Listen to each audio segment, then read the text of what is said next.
இந்த கவிதைக்கு பின்னால் ஒரு மிகப்பெரிய கலை மனம், கவி மனம் இருக்கு. இந்த கலை மனம் இல்லாமல் இந்த கவிதையை எழுதவே முடியாது. நீங்களும் நானும் எழுத முடியாது. பாடலாசிரியர்கள் இருக்கிறீங்கல்ல, நீங்க பாட்டு வாங்குறீங்கல்ல சார், நீங்கள்லாம் சினிமாவில் வந்து இயக்குநர்களாக இருக்கக்கூடிய பாட்டு வாங்குறீங்கல்ல, எழுதப்பட்ட பாட்டு எல்லாம் கவிதை கிடையாது. அந்த பாட்டில் ஏதோ ஒரு வரி தான் கவிதை.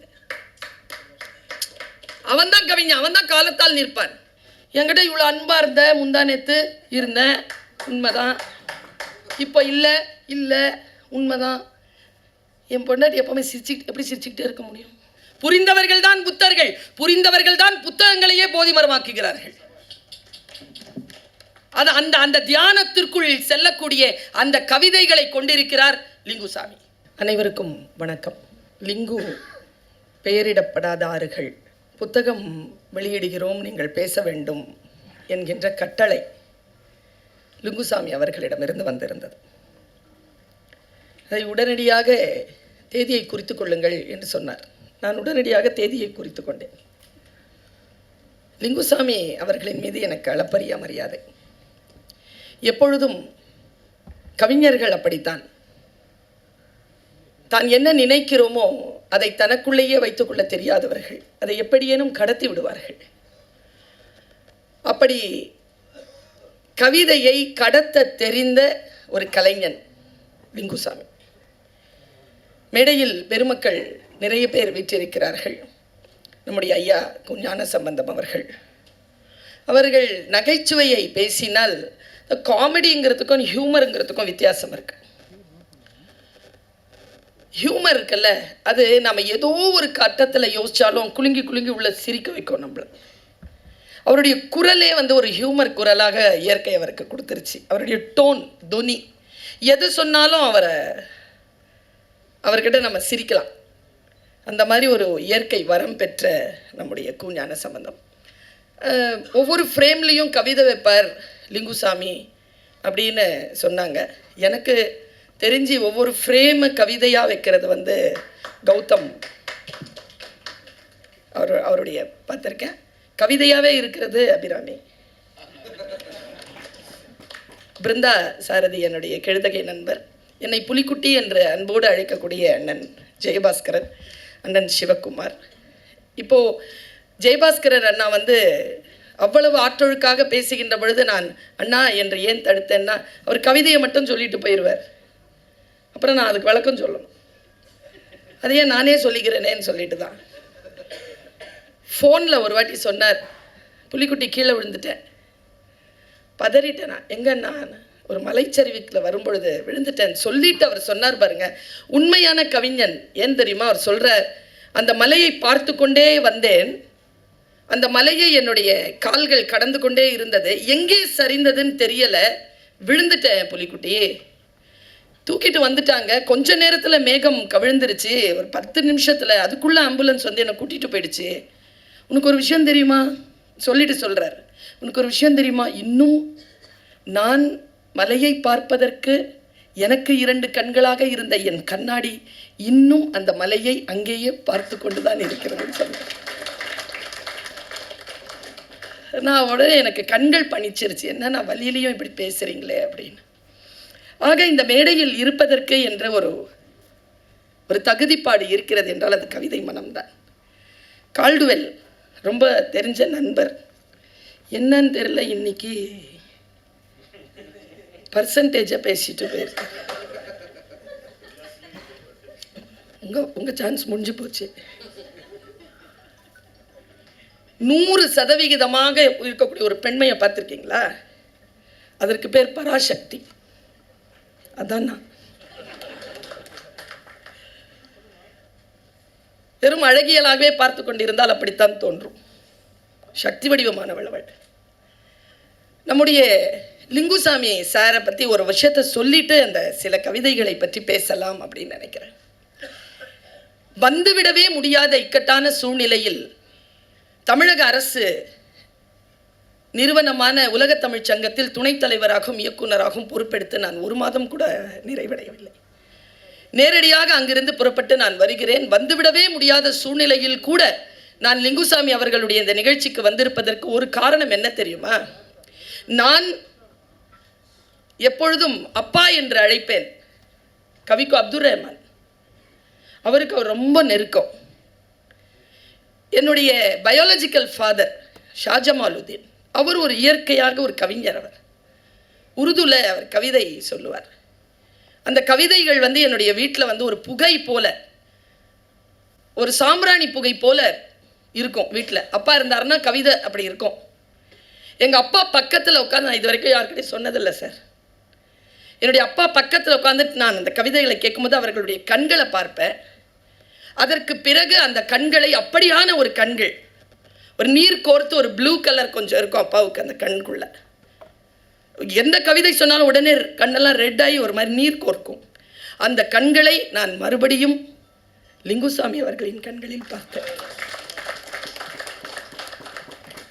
அது எப்படி வரும் அப்படின்னா, சும்மா ஏதாவது ஒரு பூ மலர்ந்தா கூட அப்பாவால் சிரிக்க முடியும். ஒரு குழந்தை அழுதா அப்பாவால் சேர்ந்து அழ முடியும். இந்த கவிதை மனசு இருக்குல்ல, அந்த மனசு தான் முக்கியம். இந்த மனம் கொண்டவராக லிங்குசாமி அவர்கள் இருக்கின்ற காரணத்தினால் நான் ஒரு பேராசிரியராக 25 ஆண்டுகள் இணை பேராசிரியராகவும் எஸ்ஐடி கல்லூரியில் தமிழ் துறை தலைவராகவும் பணியாற்றி இருக்கிறேன். எனக்கு தெரியும், அந்த மாணவர்கள் மத்தியில் அதை கொண்டு போய் சேர்ப்பது, ஒரு விஷயத்தை பரவலாக்குவது மிக மிக கஷ்டம். முக்கியமாக கவிதைகளை. இன்னைக்கு எல்லாருமே கொஞ்சம் கூட மனசாட்சி இல்லாமல் கவிதை புக்கு போடுறீங்க. யார் படிக்கிறா? யார் படிக்கிறாங்க? படிக்க வைக்கணும்ல. படிக்க தகுந்த நூல்கள் தானே அவை. அப்படித்தானே அந்த புத்தகங்கள் வருது. அதை பரவலாக்கணும்ல. எனக்கு தெரிஞ்சு பல பேர் கவிதை எழுதுறதை நிறுத்திட்டாங்க. நான் சொல்லுகிறேன், வரலாறு சொல்லுகிறேன், கடந்த 4 ஆண்டு காலமாக 5000 எடுத்துக்கிட்டா கூட 20,000 பேரை கவிதை எழுத, அதுவும் மற்றவர்கள் வாசிக்க, இன்பமாக வாசிக்க வைத்த கவிதைகளை எழுத வைத்தவர் லிங்குசாமி.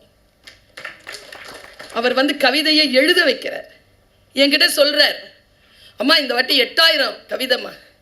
எனக்கு என்ன தெரியுமா ஆச்சரியம், இந்த பிருந்தா சாரதி, இந்த ஜெயபாஸ்கர் அண்ணாலாம் தான் அந்த குழுவில் இருக்கிறாங்க.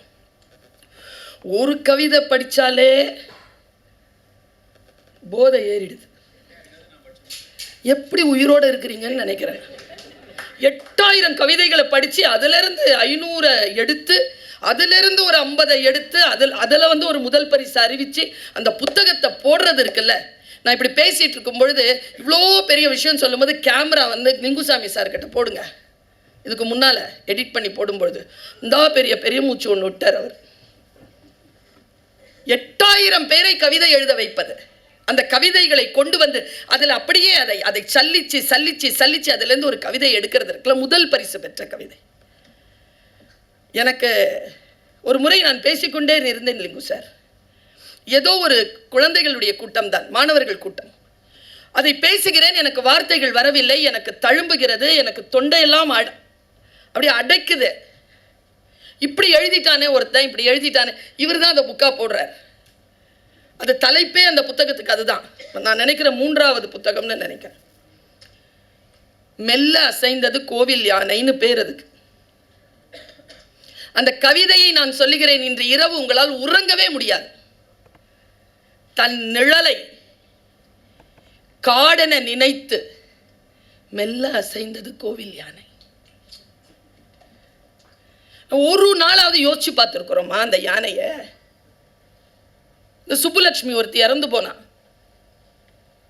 குன்றக்குடியில. எப்படி செத்து போனா அவ எனக்கு ஃப்ரெண்டு.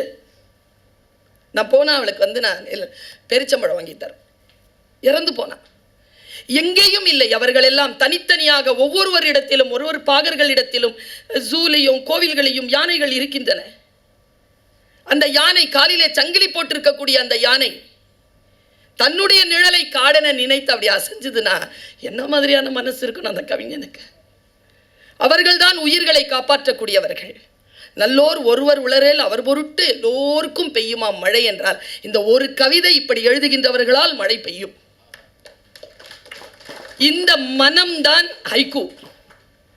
ஒன்றும் இல்லை, நான் இந்த முறை எங்களுடைய தமிழ்ச்சங்கத்துக்கு சங்க கூடத்துக்கு அமைச்சர் வந்திருந்தார். ஒரு மரத்தை அப்படி நடுறதுக்காக அவர் கையில் கொடுத்தேன். வாங்கி அவர் நட்டு விட்டு போனார். பக்கத்தில் ஒரு பேராசிரியர் சொல்கிறார், ஒரு வினாடியில் இங்கு ஹைக்கூ நிகழ்ந்தது. திரும்பி பார்த்தேன், இல்லை, நீங்கள் அவருக்கு தரும் பொழுது அதை அவர் அப்படி பெற்று ரொம்ப கஷ்டப்படக்கூடாது என்பதற்காக ஒரு வினாடி பணிந்து அதை கொடுத்தீர்கள். அவர் அதை தூக்கிறதுல கஷ்டப்பட அந்த பணிவு இருக்குல்ல, மற்றவர்களுடைய உயிரை தொடுவது இருக்குல்ல, அது ஹைக்கூ. அந்த ஹைக்கூவை தொட்டவர்கள் மிகச்சிலர் தான். எல்லோராலும் ஹைக்கூ எழுத முடியாது அண்ணா,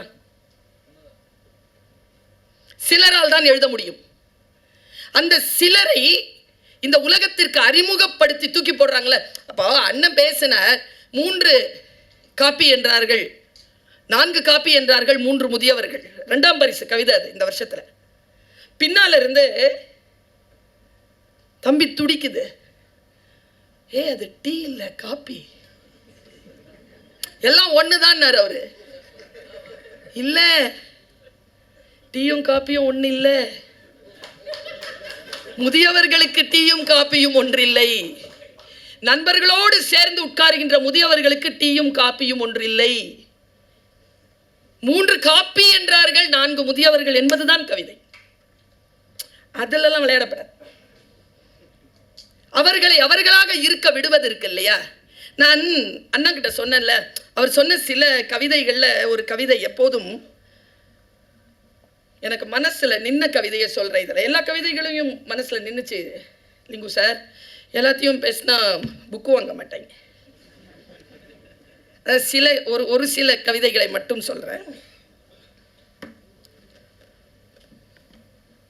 இந்த கவிதைக்கு பின்னால் ஒரு மிகப்பெரிய கலை மனம், கவி மனம் இருக்கு. இந்த கலை மனம் இல்லாமல் இந்த கவிதையை எழுதவே முடியாது. நீங்களும் நானும் எழுத முடியாது. பாடலாசிரியர்கள் இருக்கிறீங்கல்ல, நீங்க பாட்டு வாங்குறீங்கல்ல சார், நீங்க எல்லாம் சினிமாவில் வந்து இயக்குனர்களா இருக்கக்கூடிய பாட்டு வாங்குறீங்கல்ல, எழுதப்பட்ட பாட்டு எல்லாம் கவிதை கிடையாது. அந்த பாட்டில் ஏதோ ஒரு வரி தான் கவிதை. அவன் தான் கவிஞன், அவன் தான் காலத்தால் நிற்பான்.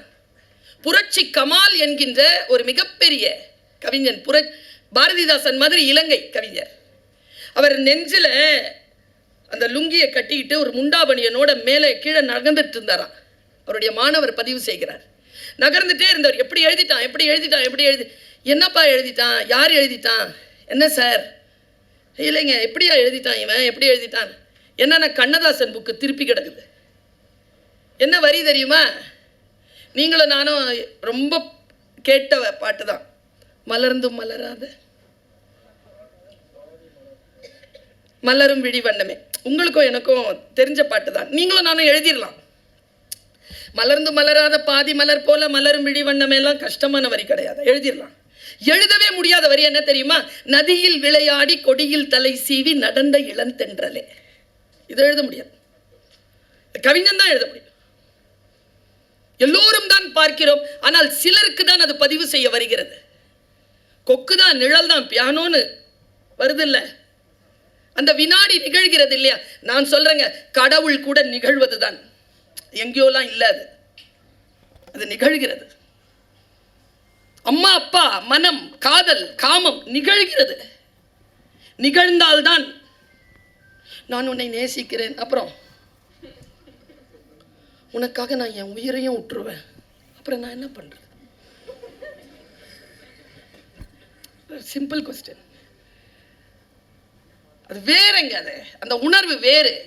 ஐயா அந்த வாட்டி வரலையா, நீங்க போயிட்டு வந்ததுக்கு அப்புறமா நாங்க போறோம் ஒரு ப்ரோக்ராம்க்கு பிரான்ஸ்க்கு.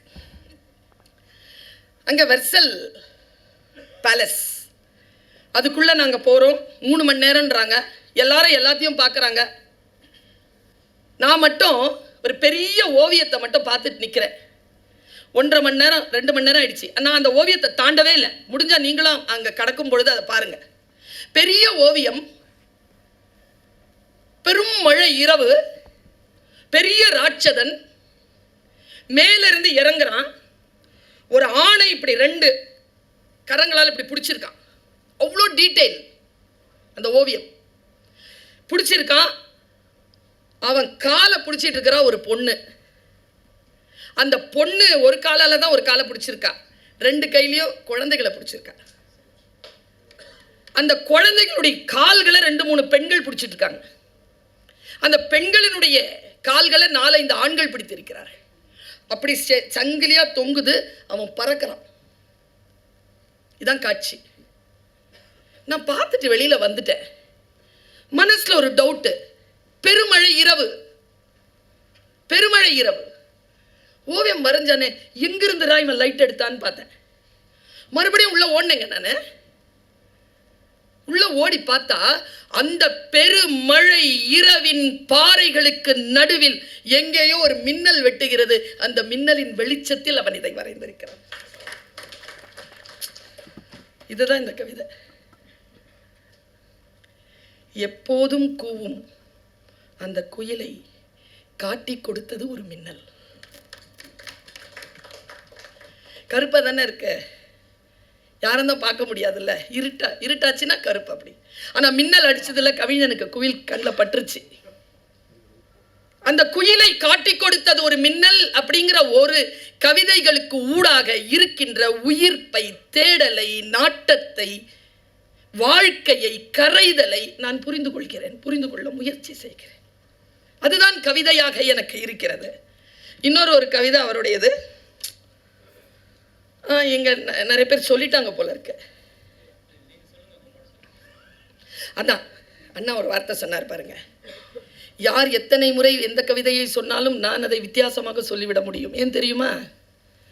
ஓஷோ சொல்வார், சொல் எனது, பொருள் உனது, உன் பொருளுக்குள் என் சொல் அடங்காது.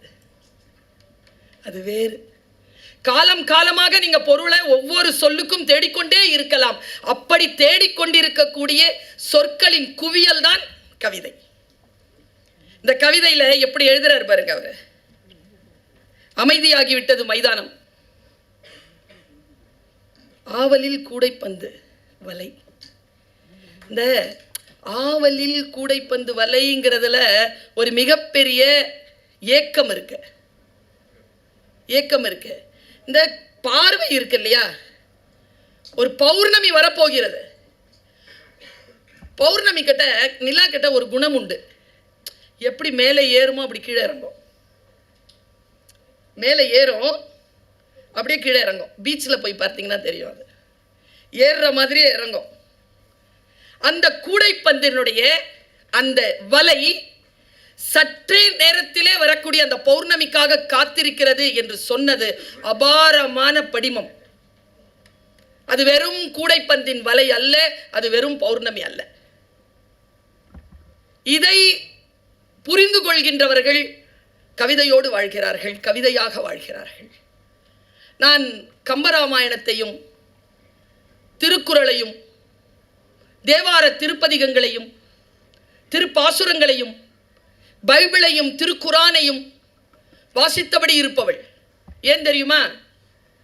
கோடிக்கணக்கான மக்கள் வாசிக்கின்ற ஒரு நூலுக்குள் மறைந்திருக்கக்கூடிய ரகசியங்களை நான் தேடுகிறேன். எதற்காக இவர்கள் வாசிக்கிறார்கள்? தொடர்ந்து வாசிக்கிறார்கள்னா ஏதாவது ஒன்று நடக்கணும்ல, உள்ள ஒன்று இருக்கணும்ல. அது என்னது? அவங்களும் சொல்ல மாட்டேங்கிறாங்க, சொன்னா நமக்கும் புரிய மாட்டேங்குது. நாம படிச்சு புரிஞ்சுக்கலாமே என்று தேடுகின்ற பொழுதுதான் கம்பனில் ஒரு வரி வரும்.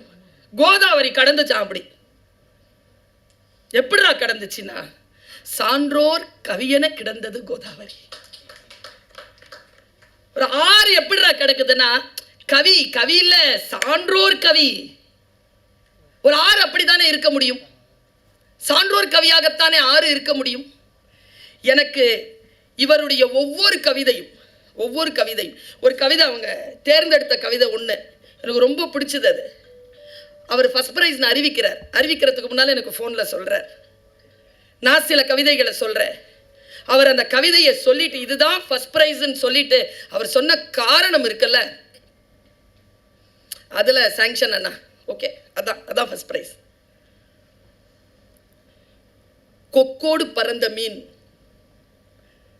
தான் நீந்திய குளத்தின் முழு பரப்பையும் பார்த்தது. சான்ஸே இல்லைல்ல. கொக்கு வாயில மாட்டலன்னா அந்த காட்சியே கிடையாது. முடிஞ்சா மாட்டி பார்த்துக்கோங்க, மாட்டிக்கொள்ளுங்க. நீங்கள் வாழும் பரப்பை பார்க்க வேண்டும் என்றால் சில அப்படி போயிட்டு தான் வரணும், வராமல் கூட போகலாம். பார்க்க வேண்டும் என்றால் பயணத்திற்கு தயாராக. எனக்கு ரொம்ப பிடிச்சமான இந்த பூலாம் சொன்னாங்கல்ல, எனக்கு ரொம்ப பிடிச்சமான ஒரு கவிதை சின்ன வயசுல நான் படித்தது. பூவை விற்று அதை விட சிறப்பானதாக எதை வாங்கிவிட முடியும்? இதை நான் மறக்கவே முடியாது இந்த கவிதையை.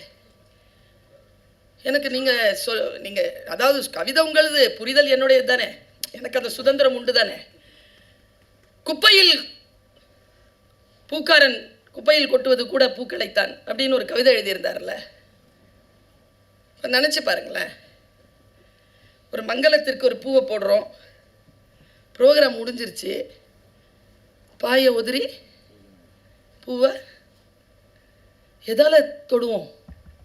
தொடப்பத்தால் தொடுவோம். அதனால்தான் நான் பூவை அவ்வளவு சீக்கிரமாக பயன்பாட்டிற்குள் வருகின்ற பொழுது மனசு அப்படி நிற்கும். பெர்னாட் ஷா எழுதுறாங்கய்யா ஒரு முறை, முடிந்தால் உங்களால் இதை புரிந்து கொள்ள பாருங்கள். நான் என் மேஜையில் இருக்கும் பூச்சாடிகளில் பூக்களை வைப்பதே இல்லை, ஏனென்றால் குழந்தைகளின் தலையை கொய்வதில் எனக்கு உடன்பாடு இல்லை. எங்கடாப்பா இருந்த நீ? என்ன எப்படிங்க இதை எப்படி நான் புரிஞ்சுக்கிறது? ஓஷோ சொல்கிறான், பூக்களை தரிசிக்க வேண்டுமா, புறப்பட்டு போ, கொண்டு வந்து வச்சுக்காத, போ பார்க்க போ. இது உயர்ந்தது. மலர்கின்ற அந்த பூவை எப்படியே பார்க்க போ. அடுத்த ஓஷோ சொல்வான் பூவை பற்றி, பூ மலர்கிறது அன்பை போல, முழுமையாக மலர்கிறது அன்பை போல. அது வாடும் மனங்களை போல. அதில் நிரந்தரத்தை தேடாதீர்கள். நிரந்தரமா பூ பூத்துக்கிட்டே இருக்கணும்னா காகித பூக்களைத்தான் நாட வேண்டி வரும். அன்பாக இருக்கின்ற தருணங்கள், அந்த தருணங்கள் தான் சத்தியமானவை. என்கிட்ட இவ்வளோ அன்பா இருந்த, முந்தானேத்து இருந்தேன், உண்மைதான். இப்போ இல்லை உண்மைதான். என் பொண்டாட்டி எப்பவுமே எப்படி சிரிச்சுக்கிட்டே இருக்க முடியும்? கல்டுவல் சார், கோவம் வரும் தான், சிரிச்சுக்கிட்டே எல்லாம் இருக்க முடியாது. எப்பொழுதும் மலர்ந்தே இருக்க முடியுமா? முடியாது. பூக்கடைக்காரன் குப்பை தொட்டியில் கூட அந்த பூக்களைத்தான் போடுவான். நீங்கள் மறுக்கவே முடியாது. இந்த வினாடிகளை நான் எப்படி சுமக்கிறேன் என்பதனை ஒவ்வொரு கவிதையையும் என் உள்ளே நான் எப்படி பயணப்படுகிறேன் என்பதைத்தான் உங்களுக்கு சொல்கிறேன். இதில் நீங்க நினைக்கிறீங்களா சற்று நேரத்தில் பௌர்ணமி, ஆவலில் கூடைப்பந்து வலை, இதெல்லாம் அந்த கவிதைன்னு? இதில் உண்மையான கவிதை எது தெரியுமா? அமைதியாகிவிட்டது மைதானம் என்பதுதான். அமைதியாயிடுச்சுங்க. காத்திருப்பெல்லாம் அப்புறமா தான். அமைதியாகிவிட்டது மைதானம். இனி பந்து இல்லை, இனி விளையாட்டுக்காரர்கள் இல்லை, யாரும் இல்லை. அமைதியாகிவிட்டது மைதானம். காத்திருக்க தொடங்கியது கூடைப்பந்து வலை. இதோ இன்னும் கொஞ்ச நேரத்தில் பௌர்ணமி வரும். இவருடைய புத்தகத்தில் தான், இவர் தேடிய கவிதையின் புத்தகத்தில் தான் பௌர்ணமி நிலவை பற்றிய ஒரு கவிதை வந்தது. உலகமெல்லாம் புகழ்பெற்ற கவிதை அது. ஞாபகம் இருக்கா லிங்கு சார்? அவரு கனிமொழி அம்மா தான் அதை பேசுறாங்க. இதுல எனக்கு ரொம்ப பிடித்த கவிதைன்னு அவங்க பேசுறாங்க, நான் மேடைகளில் எனக்கு ரொம்ப பிடித்த கவிதைன்னு நான் பேசுறேன். அவங்க பேசும்போது அவங்க கண்கள் பணித்தன. நான் பார்த்துட்டே இருக்கிறேன் அவங்கள. அவங்க என்னை பார்த்தாங்க, என் கண்ணிலையும் கண்ணீர் வந்துருச்சு. காத்திரமானது, அவ்வளவு காத்திரமானது. யாரால் புரிந்து கொள்ள முடியும் அதை? பெண் மனம், ஆண் மனம் என்று சொல்லுகிறோமே, அந்த மனங்களில் ஆழமாக இறங்கி அந்த முத்து குளிக்காமல் இதை புரிந்து கொள்ளவே முடியாது. கடைசி இலையும் உதிர்த்த பிறகு நிலவை சூடிக்கொள்கிறது மரம். என்ன ஒரு வெறுமை, என்ன ஒரு காத்திருப்பு. அதற்கு பிறகு அது எடுக்கிற பெரிய டிசிஷன். எப்படி புரிந்து கொள்வீர்கள் நீங்கள் இதை? நிலவை பற்றி இவர் எழுதிய அந்த வார்த்தையில் அமைதியாகிவிட்டது மைதானம் என்பதுதான் கவிதை என்று நான் நினைக்கிறேன். ஏதோ ஒரு வகையிலே நாம் எல்லோரும் ஆரவாரமாக பயணிக்கின்ற அந்த நேரத்தில் மட்டும் கவிஞன் அமைதியாக எதையோ கவனிக்கிறார்.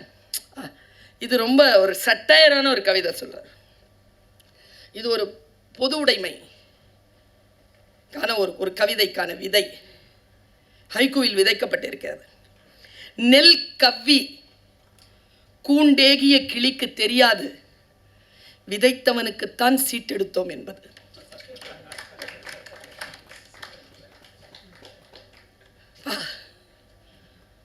அவன் விதைச்ச நெல்ல அவன் எடுத்துட்டு சாப்பிட்டுட்டு குண்டுக்குள்ள போயிடுச்சு.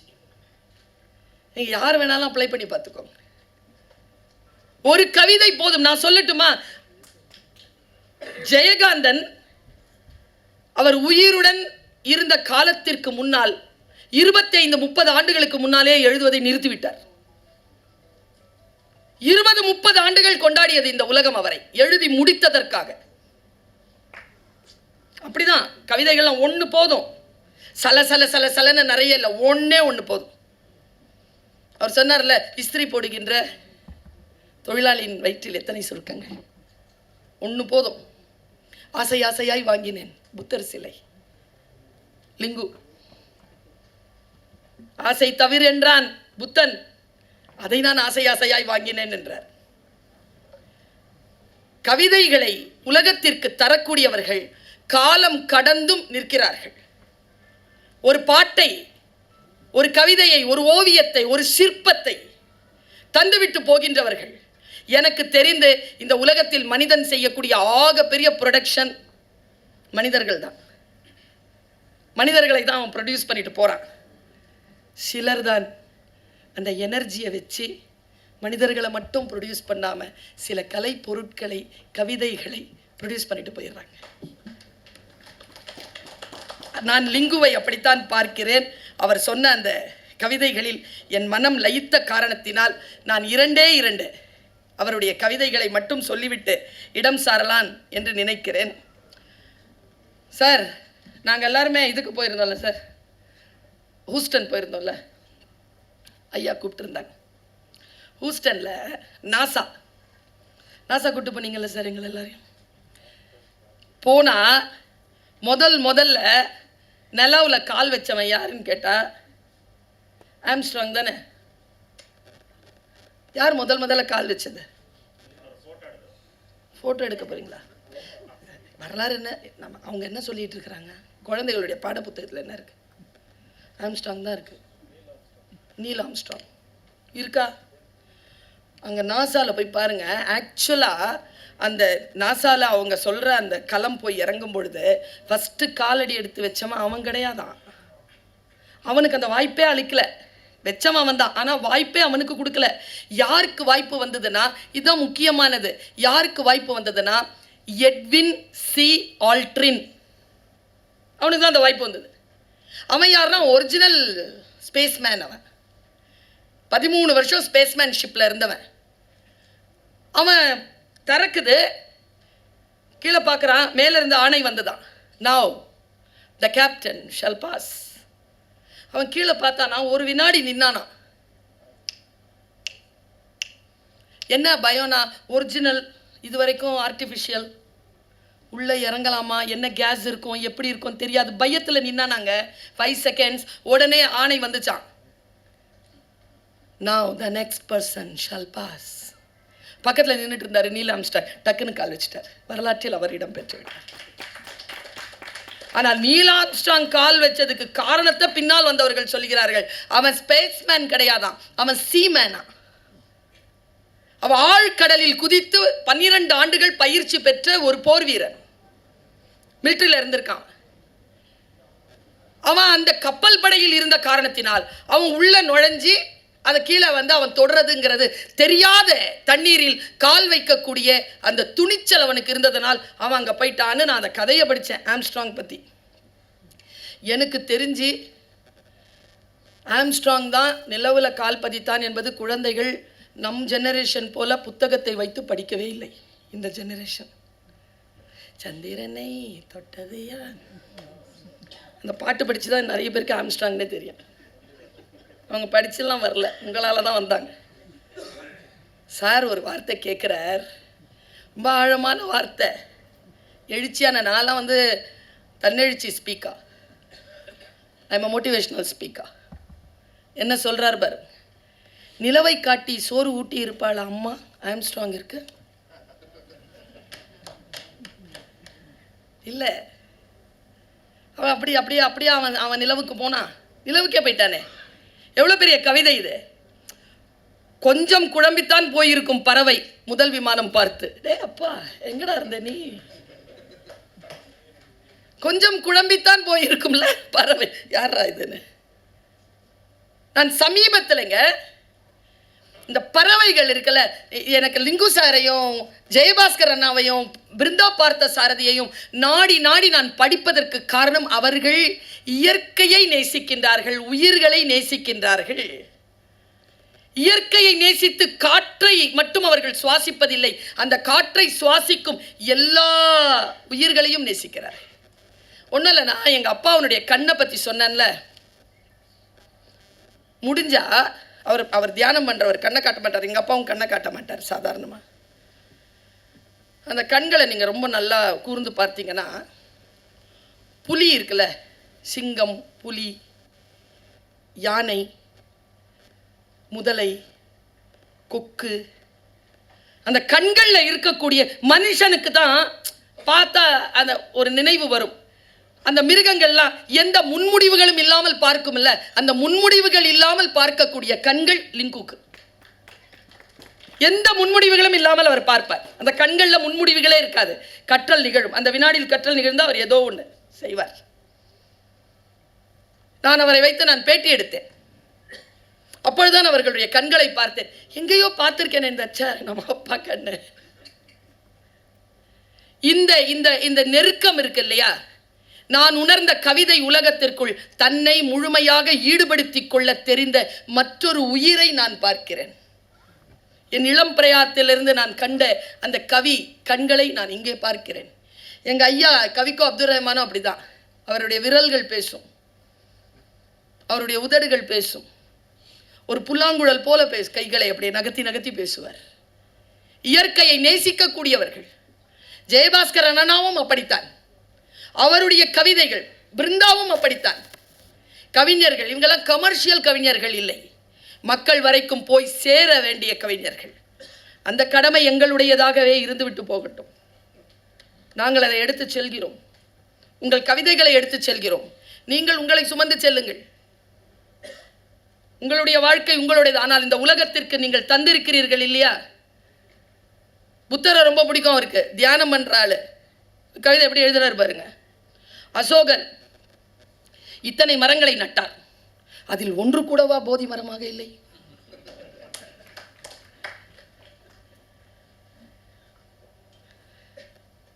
எல்லாம் அரச மரம் தான் சார். புத்தன் உட்கார்ந்தா தான் அது போதி மரம். எல்லாம் புத்தகங்கள் தான். எல்லாரும் வாசிப்பாளர்களா? எல்லாருக்கும் புரிஞ்சிருதா? புக்கு புரிஞ்சிருதா? எல்லாருக்கும் புரிந்தவர்கள் தான் புத்தர்கள், புரிந்தவர்கள் தான் புத்தகங்களையே போதி மரமாக்குகிறார்கள். அது அந்த அந்த தியானத்திற்குள் செல்லக்கூடிய அந்த கவிதைகளை கொண்டிருக்கிறார் லிங்குசாமி. இந்த புத்தகத்தை வாங்குவது என்பது ரொம்ப முக்கியம். நான் நேற்று ஒரு மிகப்பெரிய ஒரு தோட்டத்துக்கு போயிருந்தேன். யானை கவுனம் என்று ஒரு அரிசி வகை அங்கே போட்டிருந்தாங்க. பெருசு பெருசாக வளருமா. அந்த ஆள் சொல்றார், அந்த ஓனர், அந்த அந்த நிலத்திற்கான ஓனர் சொல்றார், அவர் கல்வியல் ஆளர், அவர் சேதுகுமணன் அவருக்கு பேர். அவர் சொல்றார், அம்மா பல நேரங்களில் நாங்கள் அறுவடை பண்ண போகும்போது யானை கவுனத்தை மட்டும் அறுவடை பண்ண மாட்டோம்மா. ஏன் யான்னு கேட்டேன். யானை கவுனத்திற்கு கீழே இருக்கக்கூடிய அந்த அடிப்பகுதி இருக்குல்ல, அங்கே தான் தேன் சிட்டு கூடு கட்டுமா. சரியா? நான் இங்கே பேர்னாம்பேட்க்கு ஒரு வாட்டி போயிருந்த போது, பேர்னாம்பேட்டில் ஒரு வயதான அம்மா மடி நிறைய மஷ்ரூமில் என்ன சொல்லுவாங்க அதுக்கு? காளான். காளான் வச்சுக்கிட்டு இப்படி மடியில் இப்படி வச்சுக்கிட்டு போத்து அவன் பை இப்படி வச்சுக்கிட்டுச்சு, இதை போட்டுட்டு இப்படி வச்சுக்கிடுச்சு. காதை திருகிட்டே வருது தன்னுடைய பேரனை. ஏமா திட்டுறீங்க அப்படின்னா, எல்லாத்தையும் பிடுங்கி போட பார்த்தான். எல்லாம் நாமளே தின்னுட்டோம்னா ஆடு மாடு என்ன திங்கும்? இந்த மொழி இருக்குல்ல, இந்த பழமையான பாட்டி மொழி இருக்குல்ல, அது கவிதை மொழி, கவிஞன் மொழி. எப்படி சொல்றாரு பாருங்க. இந்த கவிதையால் மனதை தொட்டிருக்கிறீர்கள் நீங்கள் லிங்கு சார். வயல் முழுக்க வண்ணத்து பூச்சிகள், என்ன செய்வது? களை பறிக்க வேண்டுமே. களை பறிக்கணும், பட்டாம்பூச்சியா பறக்குது, என்ன பண்றதுன்னு களை பறிக்காம நின்றுட்டு இருக்கான் மனுஷன். களை பறிக்க தெரிந்திருந்தால் இன்றைக்கு வேறு சில உயரங்களை இன்னும் எட்டலாம். பட்டாம்பூச்சிகளுக்காக விட்டு விடுகிறீர்கள் போலும்.